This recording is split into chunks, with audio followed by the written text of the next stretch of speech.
Hello everyone, good day. In this video, we are going to look at a primer on what is a payment transaction switch. So what will we be looking in this video? We'll be looking at what is a payment transaction switch, what are the features and functionalities of a transaction switch, and some notable switch products available in the market.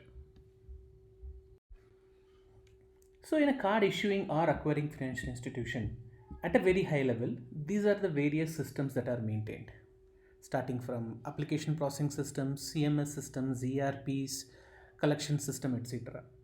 Why am I presenting this? Because we need to understand where does a payment transaction switch sit.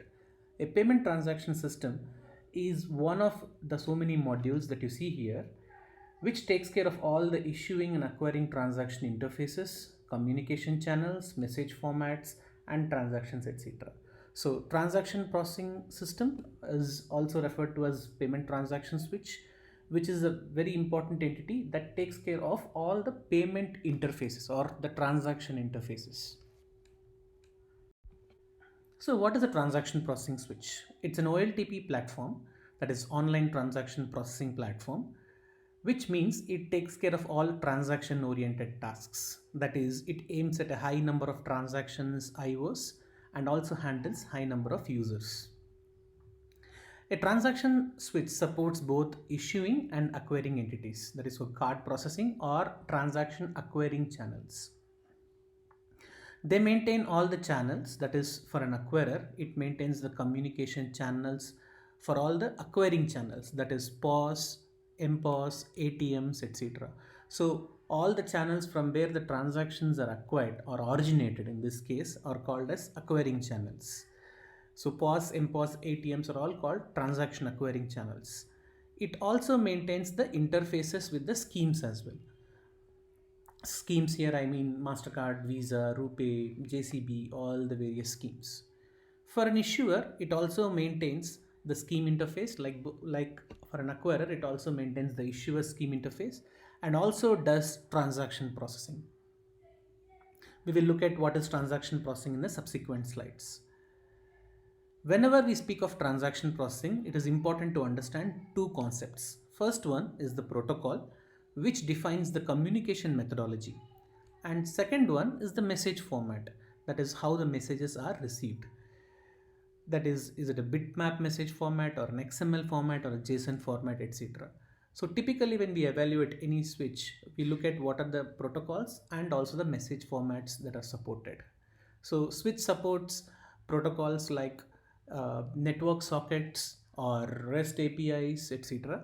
And it also takes care of message formats like ISO 8583 or XML or JSON or XML based messaging systems like ISO 20022, etc. One of the last important thing is that these switches support the HSM interfaces and also maintain the key vault. This is one of the biggest differentiating factors, and it maintains a key vault for both acquiring and also issuing channels. So let's look at a bit into detail of the functionalities of a switch. First, let's start with POS acquiring. A switch takes care of all the terminal interfaces, that is the POS terminal interfaces. POSes can be of different type like PSTN switch, Ethernet switch or GPRS based POS machines, etc. Each of these POS have their own type of interface mechanisms. It also takes care of the POS terminal key management and also various messages that are specific to POS like the purchases, settlements, voids, etc. Next one is the ATMs. ATMs like POSes have different makes and varieties. Like various makers like NCR, Diebold, etc. have their own specific protocols, and switches generally support all these major ATM makes. And like POS, ATMs have their own specific message types like cassette information, etc. The most important thing, switches also support all the schemes interfaces, all major ones. And whenever there is a local channel, the switches enhance them to support the local channels as well. It supports the communication with the various schemes and also transaction routing to the various schemes and the various message types and processing with respect to the schemes, etc. Similar to the acquiring aspects of it, switches can also act on behalf of the issuer.